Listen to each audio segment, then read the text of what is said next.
9 contestants have battled their way to a spot at the final table of the World Food Championships. Now it comes down to one dish, one chance, 100 grand in cash. So to my competition, I didn't come to lose. I'm 3-0. I'm going for 4. In the world of culinary competitions, there is one event that is taking food and making it a sport. This ultimate food fight brings together professional chefs, home cooks, foodies from all over the world, competing against each other, themselves, and the clock. These culinary athletes must be at the top of their game if they want the chance at the final table and $100,000. This is the World Food Championships.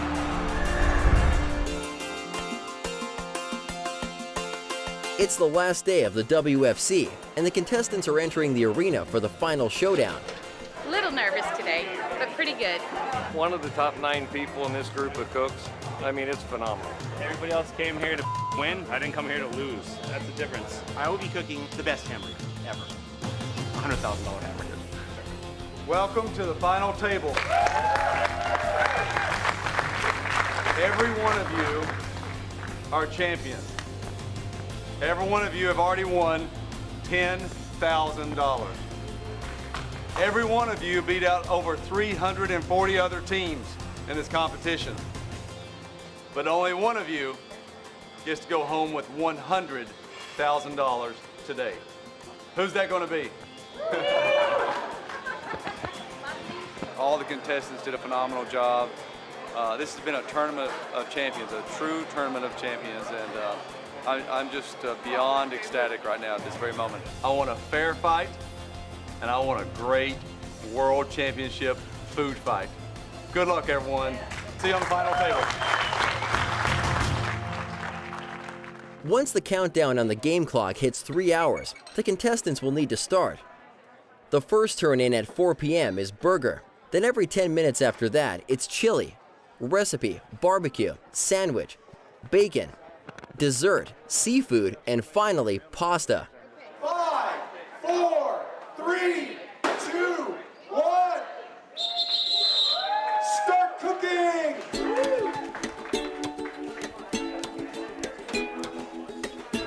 The meat went on at 9:30 this morning. While the other contestants are just getting started, Lauren and Cheryl Hill have been at it for 4 hours already. Because barbecue takes longer, they get a little extra time. But that doesn't mean they have any sort of advantage. It's a little intimidating, but you're competing against 8 other categories that are just totally outside of our world. We're gonna cook just like we always cook, turn in really good food, and hope for the best.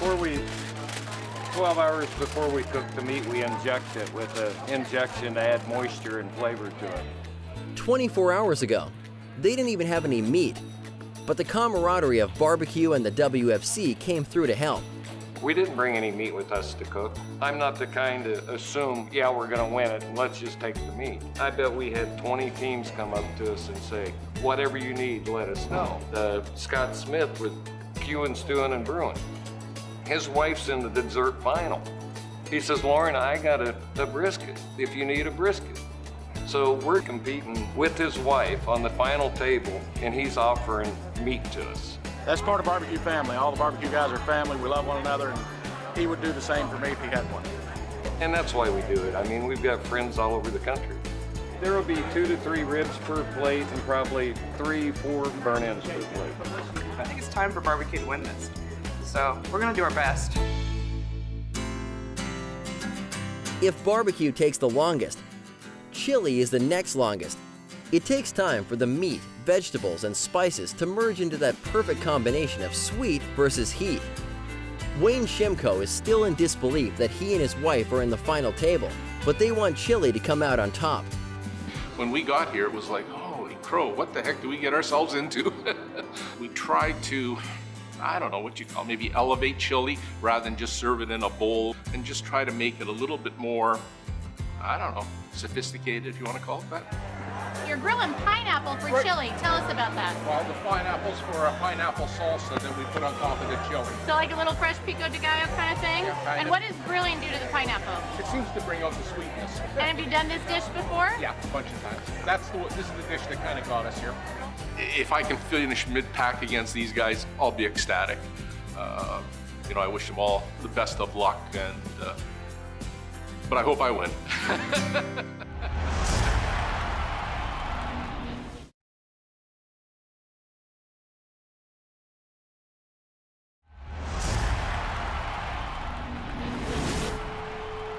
World Food Championships is presented by Kenmore.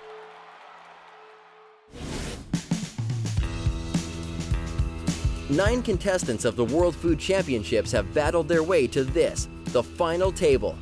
It's taken several days and several dishes to get where they're at. But now it all comes down to one dish that could be worth $100,000. It's therapeutic right now, at least for us, so as long as we're not stressed, hopefully that'll bring us forward. We've had fun. The competition scene is so much different because it's go, go, go. It's constant adapting. I think there are some amazing competitors out here. It's just, that's not really my focus.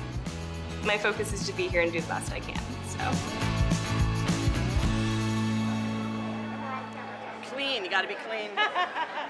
The whole reason I decided to spend all this money and time was I miss my sister so much during the year. Yes, my sister, the bacon babe, the fabulous Jody Taffel. Hello, America. Right.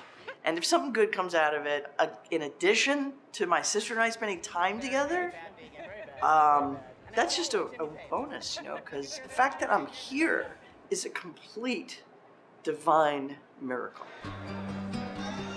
When was the last time you had a drink of water? Yes, for you. Hydrate. Hydrate, yes. When I was 38, I had no symptoms, but I had ovarian cancer. It was like, all right, I took it on like anything else in my life. What's next? So I got in the best shape of my life at 40 and then went to the fire academy. Because Sparky said it's very important to keep good batteries in your smoke detectors. Then I found out I had to have a double mastectomy 6 weeks before the academy. Thank you, Sparky. Sparky's making sure we don't burn anything today. Thank you, Sparky. And they told me, you're cured. My cancer doctor, the first one, said you're cured. Never say that to a cancer patient. Because 5 years later, I got cancer again. Ovarian cancer the second time. It did something to my short-term memory. But I remembered how to play the guitar, and I remembered how to make things taste good, right? Those things you just don't lose. It looks like tar. Tastes like 100 grand. Listen, I absolutely could not have done this without my team. I wouldn't be here without my sister, Jody Taffel, my partner, Robin Handler, and the fabulous ice cream chef, Jennifer Vella. And it could have very easily been either one of them sitting in this chair, and I would be happy to support them. And that's what we do here at the World Food Championships. We support each other. And we're all one big team, so thank you so much to my team. Aww. What's my percentage? We'll discuss that off camera.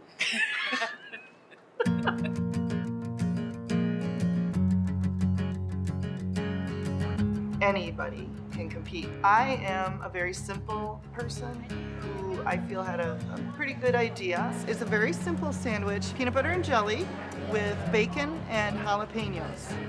The playing field we had out here was everyone from homemakers to professional chefs, and here's little old me competing against them. I mean, it's anybody's game.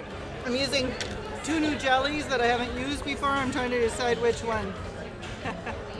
This is a really good test, not only if you're a good cook, but you have to be good with timing, you have to have some great ideas, you have to be very flexible, you have to know how to deal with disaster. Getting some practice bread toasting here.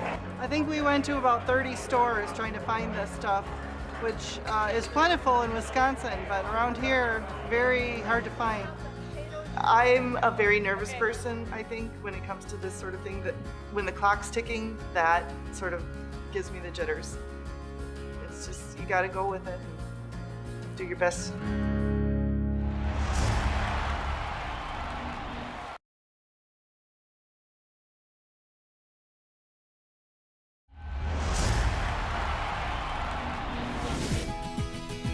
The WFC contestants are right in the middle of their fight for the $100,000 in cash. Some are professionals, some are home cooks, but they're all world champions in their own categories, and the playing field is even. You don't have to be, Le Cordon Bleu trained. You don't have to do it every day. I don't judge my standards usually by those around me. I try to do my personal best, and, in the end, what comes, but you hope for the best. In every category, they're the world champion winner for a reason, so I have no doubt there'll be 9 amazing dishes. I wouldn't want to be a judge. These guys about to witness what street knowledge means. So I started competing when I was 13, 14, right around there, right before I went into high school. It's adrenaline. It's fun kicking people's asses all the time. It's fun losing too. I like losing because it's reality. It makes me better. Like I lost last year and I thought I had it. I had to regroup, fine-tune my style a little bit. So I'm gonna put liquid nitrogen and dry ice in here, and it's gonna slowly, with a little bit of smoking powder, baking powder, it's gonna slowly release the venom. Then we're gonna come back, fill this with applewood smoke, using a smoking gun. I have a bacon pop rock I made. And you're gonna eat it, it starts popping, but it's just like bacon. That's the kind of cool food we like to do. More, it's an experience, is what I want to create on that dish. This one's called bacon and eggs, and the egg is a quail egg, so it's about that big, and they're a bitch to peel. But we bread it, fry it, and when you crack into it, it's still raw in the middle. So it's like the execution right there. And it's kind of cool because you have to step up your game on heavy flavor profile because you're going against a dessert, which could be spot on. You're going against barbecue, which is hard to do and execute. Pasta, it all depends what the judge is in the mood for that day. This is fun. I like being intense. I like talking. This is fun for me here. Like, this is a therapy session for me here. I'm coming to the game, it's bacon, and it's spot on. They're gonna go to rehab afterwards because there's so much bacon in their system. The only returning divisional world champion is pasta queen Suzanne Clark, and she's hoping to capture a win for the home cook. You will never see this style pasta anywhere because I made it up for this event. So it's really special to me. I am not exaggerating when I say I did something every single day until I got here for the World Food Championships. Whether it was going to the library, bookstores, or just plain experimenting and practicing with what I have. Typically I do cloys. For this one I'm just doing the yolks. But just depending on my recipes. So the dish I'm gonna bring to the final table really is about skill. So I think that's what's going to set me apart from other people. It's not just about pasta, my dish. It's about determination and that I can do it, and I am qualified to be a world food champion. Man, I don't even think I need to turn a burger in anymore. I'm just going to turn this in. This looks awesome. Burger is the first category to turn in, and Rusty Johnson has to time everything out exactly to get the judges that perfect dish. I've got everything else made, so it'll give me the time just to sit here and watch them cook. I want to do it slowly because I don't want to overrush it. Like, we're not doing a direct heat for a long time. I just want to get them up to temperature. I don't want to take a risk of having like a dry outside and a really raw inside. I've always had a passion for food. I've always overanalyzed everything I've ever ate since I was a kid. And it's just something I realized I have a knack for. And because of that, it's a really good outlet for my competitive nature. I want to do it just right. I don't want to mess it up with a flipper, so I'll burn myself for $100,000. I got that taste for victory, and I'm so hungry for it that I love the stress of it. I'm not trying to make a really freaking good burger. I'm trying to make the best bite of food in the world. So everything has to be perfect. Not good, has to be perfect. Actually, my burgers are finished a little earlier than I wanted to, okay? And that stress when you're at the plate, right? You got 2 outs, and you're sitting there, and you can hit the home run in that exact moment. How good do you feel? And then at that point, are you worried about the stress? I don't think so. I think you're thinking about the results at the end. Won't be fun until we're standing up there and we get called last. That'll be when it's good. Oh, and then the celebrating after when you've called my name last. That will be very fun. But I've learned a lot of life lessons on what it takes to get to a high level and a high standard, and what it takes to win, and it's a lot of sacrifice. Nobody will ever see the work that would go in the background to something like this, and the lack of sleep. The time you spend away from your family because you're shooting for something, So there's a lot of lessons along the way.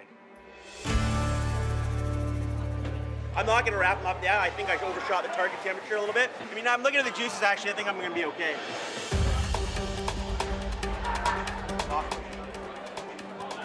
That's why we cook 2 batches.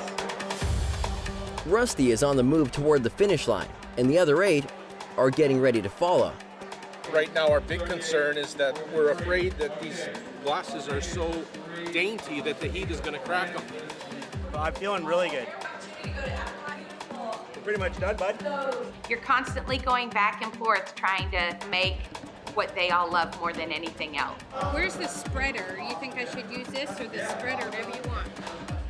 What can I do to step it up? What can I do to make it the overall best dish they eat?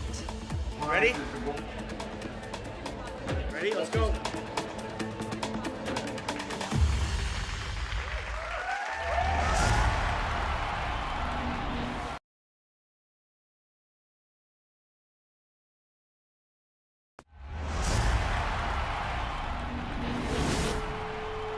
World Food Championships is presented by Kenmore.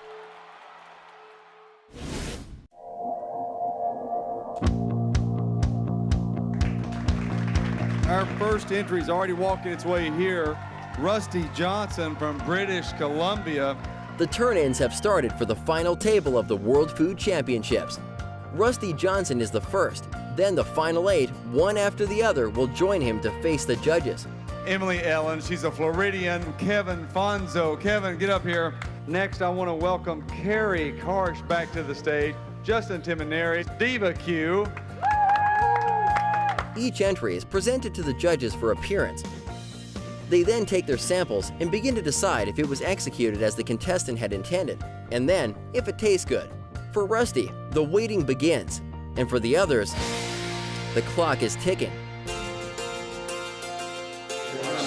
We're done. Let's go. Wayne Shimko, the second Canadian at the final table. Congratulations. They're pretty good at keeping a straight face. Just taking a picture of it. That must be pretty cool. Yeah. All right, coming out. Our next entry is recipe. The presentation platter that was brought out had some sugar work done on it. Yep. Gorgeous. Absolutely gorgeous. You're very talented. What if I burn these? The window is so tight, I don't know if I'd have a chance to remake them. I think we got some pretty good product today, so we'll wait and see. We had some balance issues, I think, with a salt component in regards to administration of salt with your burnt ends. I could eat all of it. I love it. I'll take this one, you take that one, all right? Good food is good food. It doesn't have to be dressed up to be good, so. Little bacon curls, these are incredible. Sexiness we created. Food porn right there. Ready for the smoke show. This is the part where it's like how trying to keep the food hot, keep the integrity of the plate, but don't miss your window. It's really the critical moment for anybody. Stephen, welcome to the final table. Greatly skilled dish, maybe a tad more acid on that sauce on the bottom, because you know pork is really fatty. You serve me something like that with that much bacon. Honey, that is a date dish right there. We're on to our next category, dessert. Move the tray. Yep. Pineapple, caviar. One leaf. I can't grab it. It's Leave it. got it. So it's a macadamia nut miso glazed sea bass. Tenderness of the fish and the crispiness of the crust, so very, very well done. There's only one personality bigger than the Bacon Babe and the Taffel clan, and that's Suzanne Clark. I wanted to make something that would show that I could be the world food champion. I had to do it.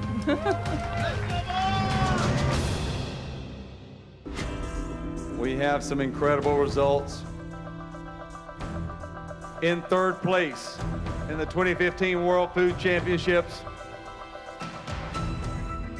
representing British Columbia, Canada, Rusty Johnson, and the burger category. Come on up here, Rusty.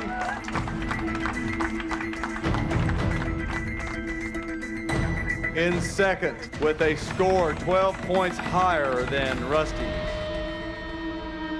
From Plymouth, Massachusetts, representing Bacon, Stephen Coe. How you feel right now up on the stage? Good. In first place, the only person to get a score over 90 from these 5 incredible judges. With a 92.5. I don't think I'd worry about that burn-in comment. Lauren Hill, get up here, Overland Park, Kansas.